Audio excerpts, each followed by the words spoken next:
viewers, and welcome back to the South Main Auto Channel. Got a 13 Chevy Sonic. Money light's on. It's got the big 1.8 liter in it. We're going to take a look at it and see what's up.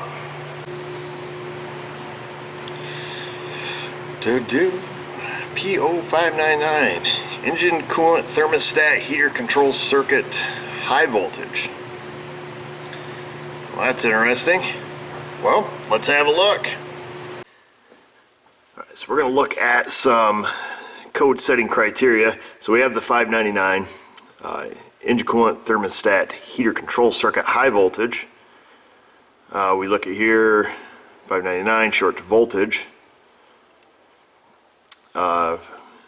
Has the ability to detect short to ground, open or high resistance, and signal performance. So if this is a heating element, if the heating element is shorted, we're obviously going to get a short to voltage. So let's say it's like a heating coil that has, like 50 ohms resistance, and now all of a sudden, the coil is shorted and we have, 0. That could do that. Or possibly shorted to another circuit. Unlikely, but so we get the circuit description here. It says ECM controls the pulse width modulated thermostat. Who would have thought? Electric thermostat, or heating element rather.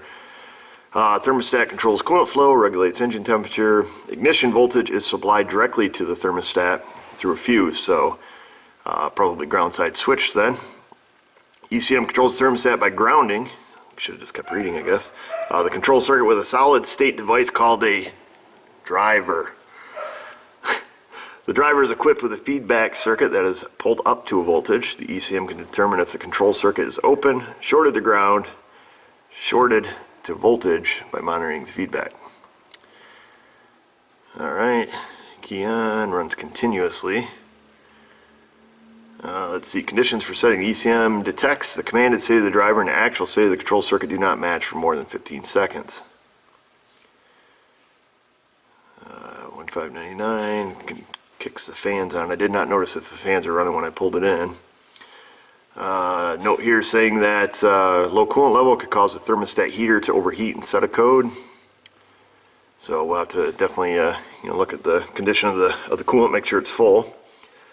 The thermostat has a mechanical fail-safe. In the case of electrical condition with the thermostat heater, the mechanical thermostat will open at approximately 176 degrees or 80 degrees centigrade for you folks across the pond and up north and anywhere outside the U.S. The mechanical thermostat will cycle from approximately 185 to 215. So it sounds like we have just your standard mechanical type thermostat with an electrical heating element that can open and close it. So it's probably still your hermetically sealed wax pellet type thermostat that has a heating element that can allow it to open sooner. Well, let's grab a wiring diagram.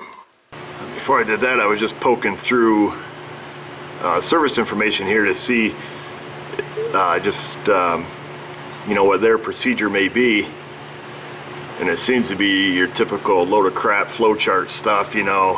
Unhook every wire, use an ohm meter, which is about as handy as tits on a bowl when it comes to this stuff. Like the end of every diagnostic: replace ECM, replace ECM, replace ECM. So it sounds like there's going to be a lot of unnecessary ECM replacements. What I was looking for mostly is perhaps a resistance spec on the heating element, but it is nowhere to be found. Well, we're just going to approach it like we do anything else. It's like diagram 7 shows engine coolant thermostat heater. Get our big digits to push on that. Come on, there we go. And it's right on top. Let's see if we can. Light blue, what is that? Engine coolant control. Okay, so it looks like our light blue wire. Engine coolant thermostat heater, left rear of engine.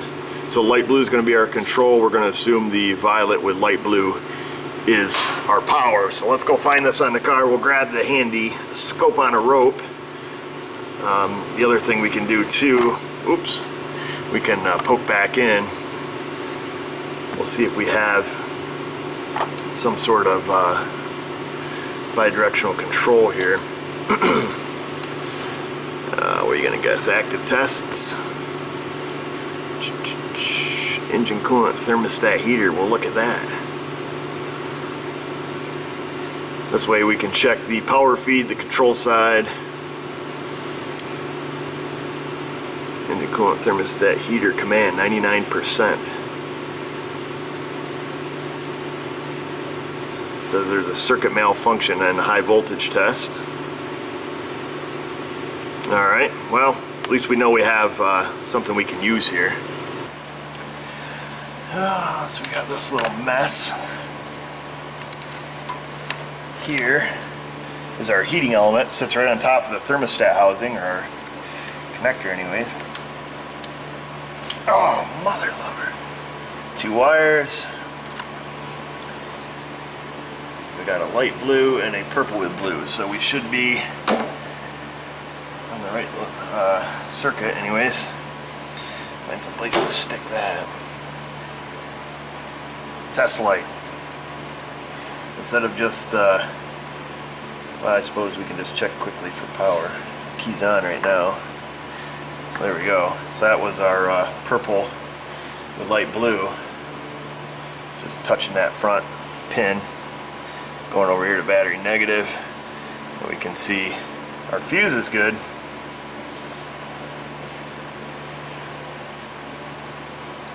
We'll back probe it. I think it showed it being commanded at 99%. I don't know if that's true.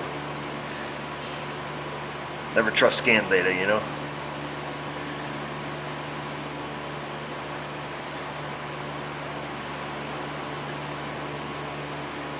I'm not seeing the old girl light up. Might not have good connection, but we'll set that right there. Of course, it's not gonna stay.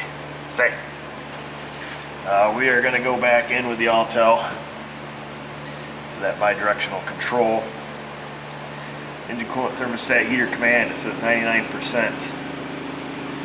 Let me just bump it up. Test in progress. 10%. 20%. Not getting any blinking. Let me just front probe it lightly, very gingerly. Oh, there we go.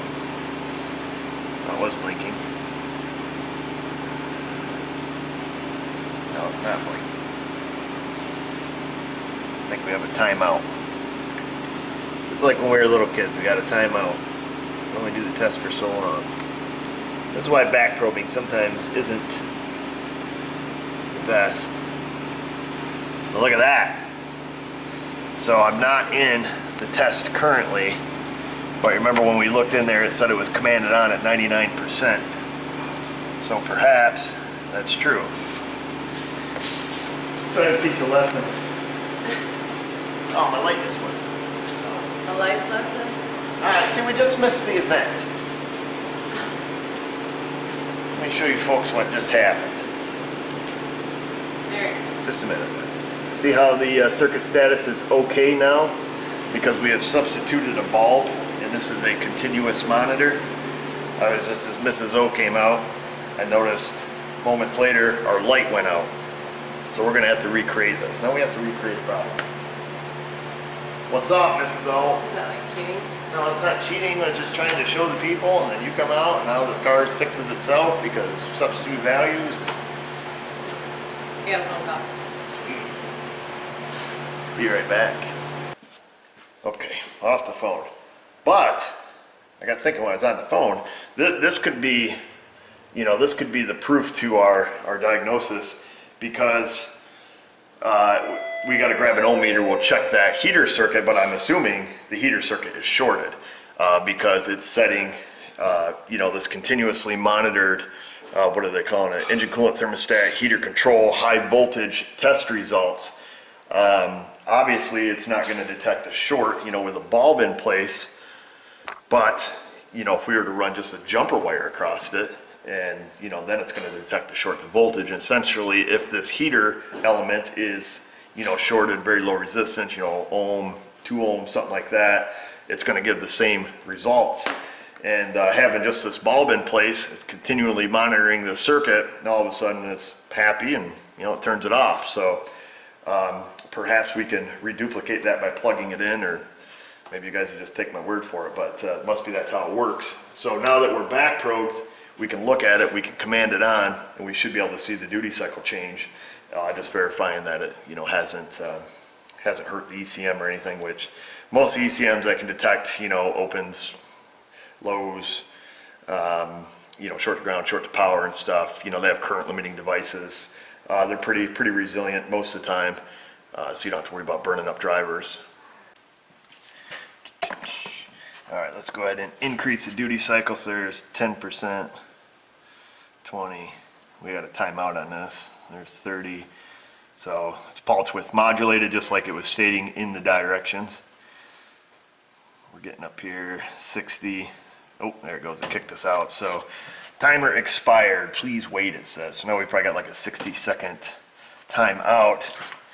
I'm just kind of curious, just for the purpose of testing, because this would be a good way to do it for the do-it-yourselfer at home. Perhaps if they have the short to voltage code, you could, unplug it, key on, make sure your test light lights up, going across the two terminals, because it'll still be kind of in a default state where it's checking that circuit. So now we've got the malfunction on the short to voltage. So that's pretty cut and dry. And we can see now it just commanded it at 99%. So it's continually checking. So technically, in theory, if we unplug this, it should be lit up at 99%.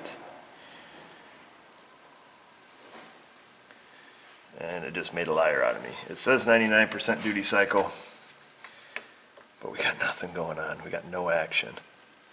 So maybe I'm completely wrong about that. It's a good theory anyways. There it goes. So that's the ECM doing it by itself right now, checking the control circuit. And at some point it's going to have some logic here saying that it's not shorted to voltage. And then it's just going to turn that circuit off, I assume, because that's what it did last time.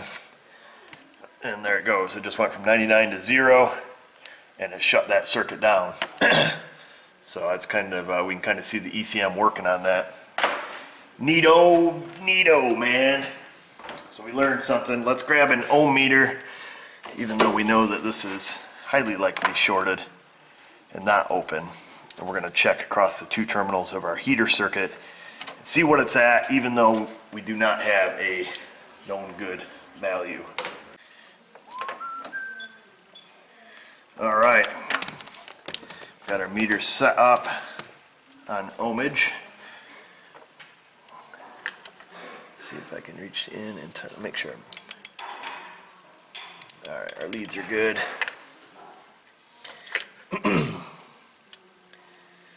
Reaching in, got that one. Got that one. Boom, 1.5 ohms. That is a little bit much, I'm assuming, because we have no known good value, but I was expecting, I don't know, probably 10 ohms or so, something like that. That's pretty high current there for the little teeny wires that run this little guy, especially at 99% duty cycle. I mean, these things are only like, probably like 18 gauge or something. They're pretty small. Definitely not going to handle, 10 amps of current. Thermostat en route. I just wanted to take a look through factory service info here and see how far this would have led us astray if we were a flowchart junkie. So here we are under the code for the 599. We're going to come down to circuit system verification. It's telling us make sure it's full of coolant, no leaks, repairs necessary. If the coolant level is correct, turn the ignition on. Verify the parameters listed below when commanding the engine coolant heater on and off. In our case, the high voltage test status shows malfunction. Refer to circuit testing. So we come down to circuit testing. Ignition off, disconnect the heater, turn the key back on, verify that a test light, very proud of them for using a test light, between ignition circuit and terminal 2 and ground. Let's see, if the test lamp illuminates, which it will, because that's going to be the fuse side of it. So verify that the test lamp illuminates between, let's see, if the test lamp illuminates, which it did, verify that the test lamp does not illuminate between the ignition circuit terminal 2 and the control circuit. So this is where we have a problem, because as we've seen, when we put the test light across the ignition circuit terminal 2 and control circuit terminal number 1, it does illuminate, depending on what status the ECM is in. Because we've seen that when it was shorted the voltage, we jumpered a test light across it, it lit up just nicely. So if somebody's seen that and didn't understand what was going on, where would this have led you? Well, let's just say, for example, we didn't know any better, test lamp illuminates, which it did. Ignition off, disconnect the ECM, test for infinite resistance between the control circuit and ground, which there would be infinite resistance because there's no problem in the wiring. If that's the case, replace the ECM. So there, that could have just burned somebody. But let's suppose the test light did not illuminate, which technically it shouldn't, and after a given amount of time it doesn't. So we come down here, if test lamp does not illuminate, remove test light, command the heater on with a scan tool, verify the scan tool, heater control circuit high voltage test displays OK, which ours will not, it will display fault. If OK is not displayed, this is what would happen, turn ignition off, disconnect the ECM again, test for voltage less than 1 volt between control side and ground, replace ECM. Holy crap biscuit. So basically, through all of the OEM testing, never once do they have you actually test the heater element, nor do they ever mention testing the heater element. However, in every step, they do have you replace the ECM. Wow. Super job, GM. And that, folks, is why factory flow charts suck, and it's a shame too, because they could have cut the process down just like we did. And I understand what they're doing, shorts to power, shorts to grounds, opens. Ohm meters are probably the worst way to actually check for that, because you can never tell the current carrying capability of the circuit, as we all know. And this one at 1.5 ohms, let's say your charging voltage is 14 volts, that's 9.5 amps. The circuit definitely is not capable of carrying that. So as soon as our new one shows up, we're going to get our resistance measurement from that one, see what it's supposed to be. It's not publicized here anywheres. I mean, if they want to use their ohm meter, they really could have shortcut it and says, check the resistance of the heater. Is it 20 ohms? If it is, it's good. If it's less than that, it's junk. And then a simple matter of checking the power side, control side, just like we did. So we're not going to make a mountain out of a molehill on a 2-wire system. As soon as the new part gets here, we'll get our known good new spec. Dun, dun, dun. Look at that little guy. Oh, GM, you impress me every day. Genuine GM right there, folks, made in Korea. For all you folks who like to drive your American-made domestics, there it is. So, on that note, let's see what our known good value is. I didn't bother getting an aftermarket. We went right to the man with this one. So let's see. Let's see here.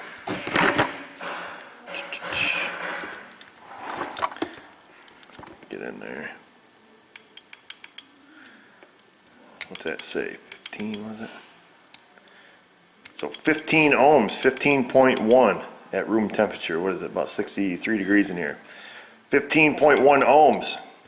That's a big difference between 1.5, because that's a difference of 9 amps. And then 15 ohms will put us down at 14 volts, less than 1 amp, so about an amp. We'll just round it off. 14 volts, battery charging voltage, less than 1 amp, so huge difference. And we can see why the ECM would call that a short to power, because obviously if we put a current ramp on this one here in the car, our current would spike, the ECM would shut it off, and then at that point assume short to voltage. So there you have it, folks. This thing looks like a heart with all its little tubes and everything on it. Pretty expensive. It was almost $200 for this from the dealer. It comes with your coolant temp sensor. Oh, well, it was 170 something, 176 I think we paid for it. Pretty spendy. They do make some aftermarket ones. I wasn't about to venture down that road quite just yet. So I think we're just going to take and get this swapped out, get it back on there. We'll rerun our test. Obviously at that point it'd be fine. I wish we could just plug it in right now, but being that we don't have any coolant in here, I don't want to take the chance of damaging the new heater element. So I'm going to get this swapped out. A little bit lack of time today, so I'm not going to record the process. It doesn't look too awful bad. Some hoses, looks like 4 bolts, comes with a new O-ring. Must be a pipe or something here on the front of it, I assume. Kind of tight down in there, can't really tell. But not too big a process. So we'll get her swapped out. If I get some time, once I get it done, kick the camera back on. We'll have a look at the new one, make sure the data works good, ship this little guy down the road, and we'll call it good. But we did get to learn a little bit of stuff about how it works, how the flow chart could lead you astray, particularly if you're checking, the power and ground across the terminals when, service information says it should not light a test light. We've seen that it did, but we also saw why it did, because it was in the middle of its circuit check. So, simple test light, little scan tool, bidirectional controls, you got it. Well, here we have it, folks. That's the old one. Now, the old one is all plastic. The new one had a metal housing on it. We can see inside there. Really not much to see. Looks like just some kind of heater element. It's still just your standard thermostat, and then this must just heat the pellet up, allow it to open sooner, for emissions. Of course, the new one comes with a coolant temp sensor. There is a little pipe here that hooks to the bottom that runs underneath the exhaust manifold over to the engine oil cooler that's underneath here. Make sure you get a new O-ring for the front of that. I did not. So it kind of boned me. I had to wait for that too. But there's a new one all installed. All in all, pretty easy job. I took and there's 3 bolts that hold the air pump diverter valve on. I took that off, took the coolant reservoir off, and then the rest of it's cut and dry. There's 4 bolts to hold it on and some hoses. So not a big job, less than an hour. The system self-bled pretty well. I just filled it up, let it run. We can look at some scan data here. Should be just about warmed up, yeah, so just about warmed up. We got good heat on the inside. I assume, let's see what we read, mechanically the thermostat, I can't remember what it opens at, 180, something like that. But it's going to regulate the temperature here with cooling fans, I assume. We can see all of our circuit checks are good, voltage. What do we got? Open, short to ground. So, toggling it at this point isn't really going to do anything other than if it was shorted, it would fail the high voltage test.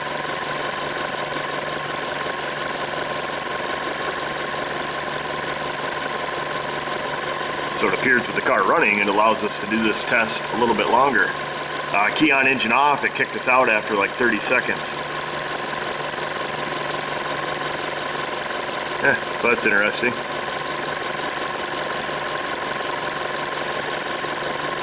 Seems to be holding our temperature about 221. That's cool. So definitely something to note. Key on, engine running, you can do that test a little bit longer. But all in all, I think we did a good job. Pop back out of there. I see the engine light's off. Yeah, I didn't even clear the code, so it's probably still stored though in our mode 10, which it should be. What year is this thing? 2013. I didn't clear any codes on it, so we'll do that. Don't see any leaks.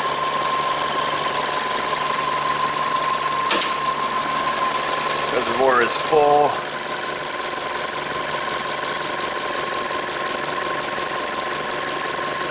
Yep, so our mode 10, our permanent code, we got that 599, so that's the beauty of the newer stuff with the mode 10 and OBD2. You know, nobody can really snowball you because permanently, of course, until the criteria is met to erase it. Cool. Well, that's that, folks. Your Chevy Sonic 1.8 in your electronic thermostat heater. Awesome, because the regular thermostat's not good enough. And of course, I don't know, whatever. We just fix them as they come in. I don't design them. I didn't build it. I didn't buy it. I didn't break it. That's what I tell people. So, kind of is what it is. Silly, but it's all emissions, baby. You know, they want to control this engine and engine temperature, you know, coolant flow. So, I guess that's what these automakers have to do. And apparently it's been in the Euro market for some time now, so not a new concept. But you know, people buy these little Sonics because they're cheap, and then you get repairs like this that are expensive. But, oh well, it's just outside of warranty too, so go figure. But everything seems to be working fine. The cooling fan cycle, the heater works, the code is gone. Like I said, except in the mode 10 criteria, or the mode 10 data there in OBD2, where it will live permanently until it's deleted from there. Well, that's it, guys. Thanks for watching. Hope you learned something. Any questions, comments, concerns, criticisms, put them all in the box below. And while you're down there in that little box, click the subscribe button if you haven't done that yet, so you can stay up to date with the SMA videos that roll out each and every week. Google Plus, Facebook, you can find us there too, and you can also find us now right here on Patreon and help support the SMA channel if you feel led to do so. And just remember, viewers, if I can do it, you can do it. Thanks for watching.